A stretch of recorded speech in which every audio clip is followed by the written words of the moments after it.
Okay, so let's get right into it. Picture this. It's late at night, and three friends, our narrator, Suresh, and Ajay, are on a bike riding through this super desolate forest road in a place called Tell Village. You've got the full moon, the empty road. It has that eerie, quiet feeling, you know? The kind of quiet that feels like it's about to break. And it always starts with something so ridiculously normal, doesn't it? IJ just needs to pee. So he tells the narrator, hey, pull over for a sec. It's a simple request, something they've probably done 100 times. They had absolutely no idea that this one simple stop was about to kick off an absolute nightmare. And just like that, everything flips.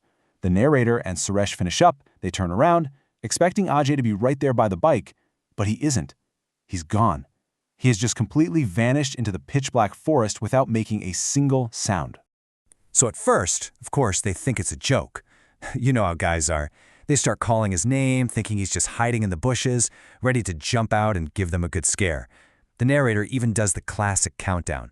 All right, man, if you're not back by 5, we're leaving you. 1, 2, 3, 4, 5. Nothing. Just dead silence. And then, that silence is just completely shattered. A scream tears through the woods, and it's Ajay's voice, but it's filled with this raw, pure terror. He's screaming for help, begging for someone to let him go. The vibe instantly shifts from a dumb prank to cold, gut-wrenching dread. Their friend is in serious trouble. So they plunge into the woods, using their phone flashlights to see, and what they find on the ground is just horrific. There's fresh blood splattered on the leaves. The dirt is all torn up, like there was a major struggle. And the most chilling part? There's a clear trail in the dirt, showing that Ajay wasn't walking. He was dragged. The drag marks lead them deeper and deeper into the forest, until, out of nowhere, they see it. This huge, creepy, 2-story wooden mansion just rotting away in the middle of the woods. A kothi, they call it. And as they're standing there just trying to process this, they hear Ajay scream again, this time from inside the house, before it's suddenly cut off. This is where the two remaining friends just completely break. The narrator is all about loyalty. He's our friend. We can't leave him. But Suresh is absolutely paralyzed with fear. And when a whole swarm of bats flies out of the mansion, he's totally convinced it's a witch. It's that classic fight-or-flight moment, right? And for the narrator, it's fight. But for Suresh, it's a desperate, terrified flight. The narrator basically forces the issue, and they creep inside. The place is a mess, obviously. Dust and cobwebs everywhere. But their eyes are immediately drawn to the grand staircase. Why? Because there's a stream of fresh blood flowing down the stairs from the second floor. They know, with the sinking feeling in their stomachs, that whatever happened to Ajay is waiting for them upstairs. They bolt up the stairs, and the sight that greets them is just beyond belief. There's a body, hanging upside down from the ceiling by its feet. It's their friend, Ajay, but his head is gone. It's been completely severed from his body. The sight is so brutal, so shocking, Suresh just lets out this blood-curdling scream. But just as they're trying to wrap their minds around this horror show, they hear something impossible. It's Ajay's voice, plain as day, calling out from a dark room down the hall. Friends, I am here. How is that even possible? They are literally looking at his headless body, but his voice is coming from somewhere else. This just went from a murder to something else, something way worse. So they slowly inch towards the room, and in the corner, they see the outline of a woman in a sari with her back to them. The narrator calls out, "Who are you?"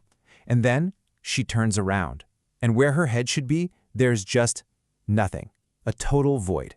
And she's cradling something in her hands. It's Ajay's severed head, and its lips are moving, speaking his words.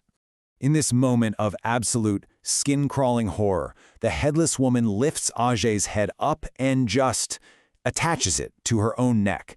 There's this sickening little jolt, and suddenly Ajay's head is her head. The face twists into this grotesque, unnatural smile, and using Ajay's voice, the creature speaks right to them.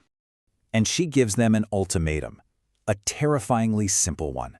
She doesn't just want to kill them. She wants her own head back, and she's going to collect theirs, one by one, until she gets it. Well, that's all the narrator needed to hear. He turns and bolts, running for his life. He's sprinting like a madman through the forest, pure adrenaline, but then he realizes he's alone. He chances a look back, and what he sees is almost as scary as the ghost. Suresh isn't running. He's walking, slowly, like a robot, right back towards the mansion, his eyes totally glazed over. The ghost has him hypnotized. The narrator screams at him, tries to stop him, but Suresh just shoves him aside, completely under the creature's control.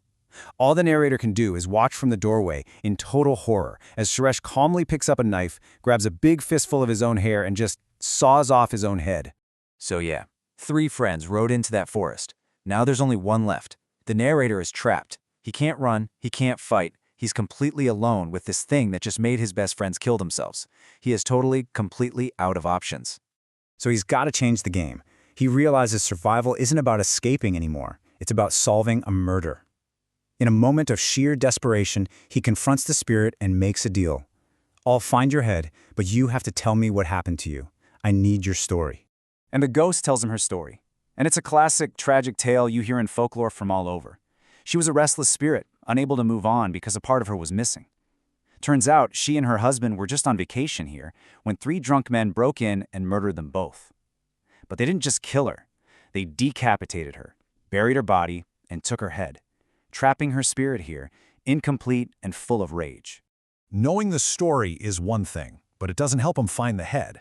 He needs a clue, a specific detail from her last moments. So he asks the spirit, what was the absolute last thing you remember hearing before, it all went dark? Her answer seems so random, so mundane, it's almost weird. They were talking about frying and eating fish. But for the narrator, this tiny, bizarre detail is the key that unlocks the entire mystery. And this is just a moment of pure, desperate genius. Under this insane pressure, his brain just connects the dots. The killers wanted to fry fish. Her husband had only caught 1 fish. 1 fish isn't enough for 3 guys. So where would they go to get more? The pond behind the mansion. And if one of them is carrying a severed head on the way to the pond, what's the quickest, easiest way to get rid of it? You just toss it in the water. He sprints to the pond behind the house and just wades in. For 2 agonizing hours, in the dark, he's just feeling around the disgusting, muddy bottom with his hands and feet. And then, his foot hits something hard. He reaches down into the muck and pulls it out. It's a human skull, picked completely clean by the fish. He found her. Now all he has to do is finish the job. He follows the spirit's instructions, he finds the banyan tree where she said they buried her, and digs up her skeleton. He gently places the skull with the rest of her bones, finally making her whole again. And then he sets the remains on fire. In a lot of lore, fire is seen as a purifier, right? A way to cleanse the remains and set the spirit free. And as the flames grow, he sees her spirit rise up from the fire, finally complete and just float up into the night sky, gone for good. The narrator ran from that forest that night, and he never, ever looked back. He survived. But it leaves you with this one final, chilling question. Sure, he escaped with his life, but can you ever really escape a memory like that? After seeing what he saw, after losing his friends the way he did, was he ever truly free?